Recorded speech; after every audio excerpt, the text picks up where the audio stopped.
Menjelang Jumenengan atau penobatan Pakualam 10 pada tanggal 7 Januari mendatang, pihak Puro Pakualam menggelar apel pasukan dan gladi bersih.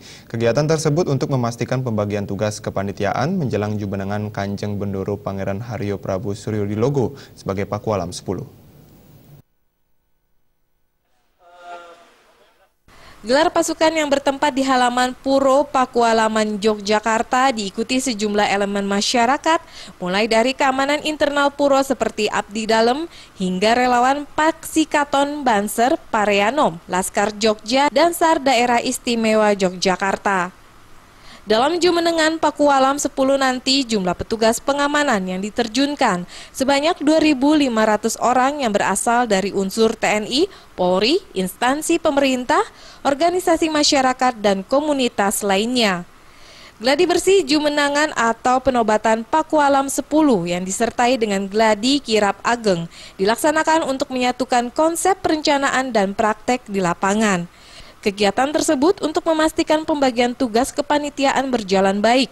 Menjelang penobatan Kanjeng Bendoro Pangeran Haryo Prabu Suryodilogo sebagai Pakualam 10 yang akan dilaksanakan pada hari Kamis 7 Januari mendatang. Sejumlah warga pun tampak antusias menyaksikan jalannya gladi bersih tersebut. Pada 7 Januari 2016 nanti, acara penobatan dimulai pukul 8 waktu Indonesia Barat dan akan dipimpin oleh kerabat Pura Pakualaman yang paling tua. Dalam prosesi tersebut nantinya sejumlah pusaka akan dikeluarkan sebagai peralatan Jumenengan, seperti pusaka tombak dan tentunya penyematan keris Kiai Buntit.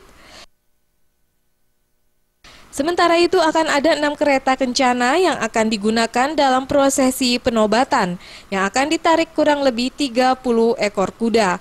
Adapun rute kirap akan melalui Jalan Sultan Agung, Jalan Gajah Mada, Jalan Bau Sasran, Jalan Gayam, Jalan Cendana, Jalan Kusuma Negara, dan kembali ke Pakualaman.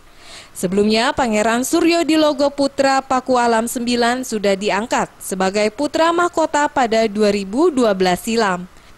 Setelah Pakualam 9 meninggal dunia pada 20 November lalu, KBPH Suryodilogo Putra tertua Pakualam 9 tersebut secara otomatis akan meneruskan tahta di Kadipaten Pakualam. Dari Yogyakarta, tim